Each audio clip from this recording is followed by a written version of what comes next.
What happened to Artemis Fowl? Seriously, what the fuck?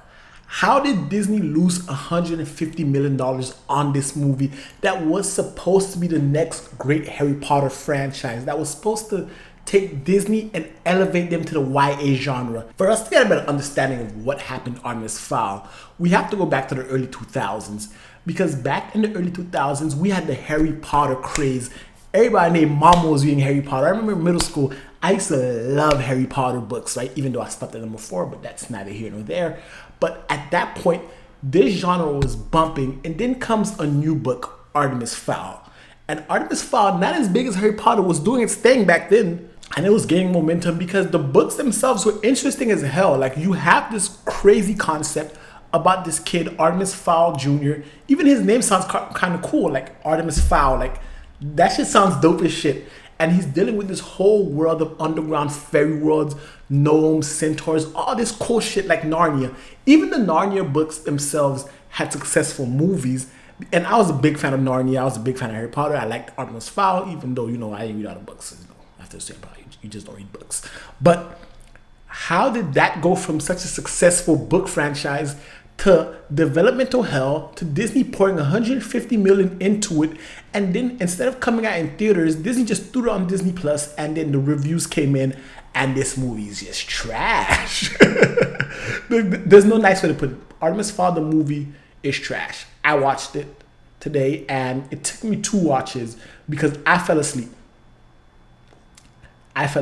When you spend $150 million on a movie, you don't expect your audience to fall asleep. Like, and I'm a super geek nerd. Like, I'm into the shit, like the trolls, the gnomes, all that shit. That's my bag. That's the shit I live for. That's my shit. But I fell asleep. Why? What happened? How could such a book with such a storied, like, fan following go down here? Like, in Disney, the biggest studio in the world, how could they not deliver when they've delivered on countless of remakes, live action versions? Like, Disney has adapted their own movies and made a killing. So why can't you adopt a book and make a killing? Why is it that the YA genre in general is always doing terrible, save for a few great movies like Harry Potter, Hunger Games, and things of that nature? Why don't they work? Why don't they translate? For us to understand why Artemis Fowl doesn't work, let's take a look at Disney themselves and the type of movies that Disney tends to promote. When you think of a Disney movie, you think of a family-friendly affair, you think of something that has kids and it's magical and whimsical, sounds like Artemis Fowl, and then you think of a PG rating and you think of the kids as being good guys. Even though when they're mean, or they have mean characters, the mean characters are usually the bad guys and get their comeuppance, right? So far, we're in the same Artemis Fowl ballpark of the movie. Like, the movie follows this trend. But here's the thing. If you read the books, Artemis Fowl isn't a good guy. Not in the first book, at least. Artemis Fowl, in the book himself, the character of Artemis Fowl is not what you would think is something that works in the Disney microcosm of shit that works for Disney. Like, Disney loves family-friendly, nice kids. Artemis Fowl is a scammer. Like, this kid is a terrible kid in the first movie. And his thing is to kidnap fairies, torture them, steal their gold, to make his family rich again, to restore his family name. Like, this shit is purely selfish. And then you see the contrasting viewpoints of the Disney version and the actual book version. Disney promotes love, friendliness, and kids. The real Artemis Fowl isn't that. Like, Warner Brothers could work with Artemis Fowl. Like, they can take some more mature themes and put it in there. They can take a kid and take a risk and make the kid a douche, make the kid an asshole, and it would work. And for the Disney landscape, that doesn't work. Now, you already alienated the core fans of the book. Like, if I read the book and I came to watch your movie, I'm expecting, now I know how hard it is to translate book to movie, but I'm expecting something similar to the book I've grown accustomed to. I'm expecting Artemis, the main character, at the very least, to be the fucking main character. And that doesn't translate. That's not what it is. It's a whole new character, a whole new adventure. Shit, this movie is about Artemis Fowl's dad. In the first book, we don't even see his dad. Like, we don't get a scene of his dad until the second book of the franchise. But Disney's so worried about creating a franchise because, of course, franchises make money. Look at the Marvel Cinematic Universe. Money, money, money, money, money, money, money. So if you can get a book franchise of like a good 6 movies out of this Artemis Fowl shit, money, money, money, money, money, money, money. That's what Disney's thinking, but they're alienating the core fan base. Now that the core fan base is not there, what are you gonna do? At least can this movie stand on its own? No, not really. This movie does not stand on its own because this movie is busy creating the next sequel. And a big thing with the YA genre in general, Mortal Engine suffered from this, Divergent suffered from this, the Maze Runner movie suffered from this. Hell, every major YA movie post Harry Potter and Hunger Games suffered from this. And every franchise on top of that, like the Monster Universe, every franchise building movie suffers from this. And that's, this movie has to set up the next movie. This movie has to be the precursor, the prequel to the real movie that we fans want to see. The fans came to see Artemis Fowl, but what Disney did was give us a prequel to the actual shit that we came for. And all those other YA movies do the same thing.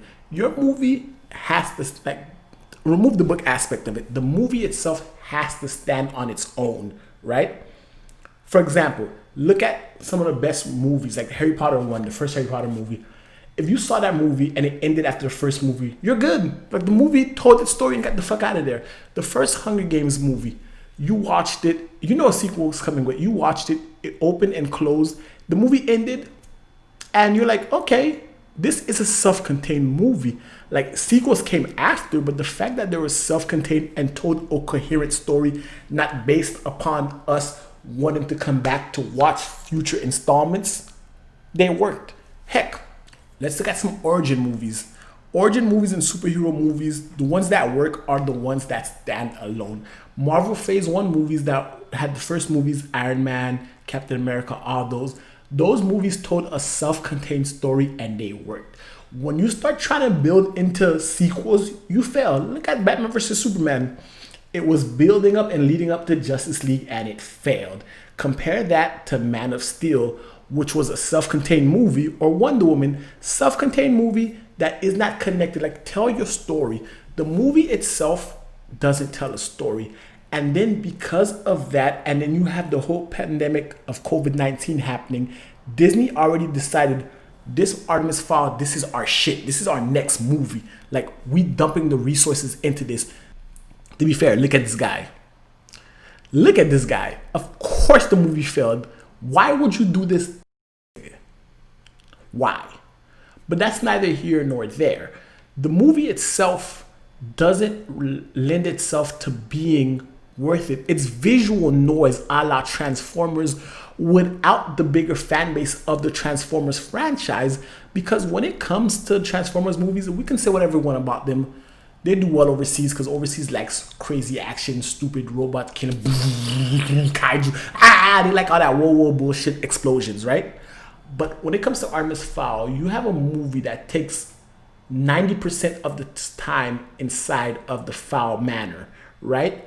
But then you cut out a lot of the scenes that could have made the movie crazy and great. When I mean crazy in a good way. You cut out, Disney put on Disney Plus, they put Artemis Fowl, and they already put 15 minutes of deleted footage that was supposed to be in the movie. And those 15 minutes are already better than the entire movie. Already better. The shit you cut out that made him sound like a dick, that made him come off like a jerk, is already better than everything you already had in the main movie. So when you take a combination of a family-friendly approach to a franchise that is established and has a fan base, you flip it on its head, then you spend all your money on budgetary CGI to look cool, and then you have writing that's like, bruh. Like, I don't even have words for the writing. Like, this shit was terrible. And then you're introducing us to a world, and then you're telling us about it. The entire movie is from Josh Gad's perspective, his character, and he's narrating, expositing, telling us just what happened in the movie. And I'm sitting here like, okay, can you not tell me a movie by showing me the movie? Can you not make Artemis Fowl come off as cool? Because the way you explain them, it sounds cool, but then when I'm watching him in action, the books sound cool, but the way you have them, again, you have a franchise, you have movies, you have money behind it, you have successful franchises. You have the Hunger Games, Harry Potter to base your shit off of. And you have money. You're fucking Disney. You have money. If you take your time to craft a well-told story and you have a source material that is loved. We read this shit in middle school. We loved it. And now we're excited to see Artemis Fowl and it comes out and it's just like a slap in the face to the establishing fan base, a slap in the face to kids who are excited to get into the Artemis Fowl mythology, and then you put the movie ends in a way that's expecting a sequel. Bruh, I barely saw the first movie and you're expecting me to come back for another one. The movie had a bunch of different messages that it was trying to convey. You have Disney's way of telling stories. You have the source material and you have things that you have to cram in there from the source material, which contradicts Disney's messaging. And then you have the director trying to do his best. And you have these three forces inside of a movie trying to give a coherent message. And then you have $150 million you threw away that I could have used to pay my bills or something or become rich, or you could have given out to plenty of other people. And then you have this hodgepodge that is Artemis Fowl. Trash, Disney lost money, and overall, the movie's terrible. There's nothing to explain about the movie itself. Like, the plot is pretty thin and you can understand everything, even with the complex language of the way they pronounce things and the way that they come off and the lingo that they use in the fairy world. All that aside, the movie's fairly simple in that it sucks. No ifs, ands, or buts about it. Movie's trash. Overall, Disney lost $150 million on this movie. And there's no Artemis Fowl 2. And now this franchise is probably going to go to developmental hell for the next 30 years because Disney set it back so well, especially on the heels of them trying to take the formula that works for their Marvel movies and cram into Artemis Fowl. They're trying to do the same thing for Star Wars and it's blowing up in their face, and now they're trying for different franchises. You can't use the same tone, you can't use the same formula. One size does not fit all. Anyway, guys, that is how Disney lost $150 million on Artemis Fowl. I'd love to hear your feedback on the movie in the comment section below. If you liked the video, give it a thumbs up, hit the subscribe button if you guys have not already. And until next time, binge on.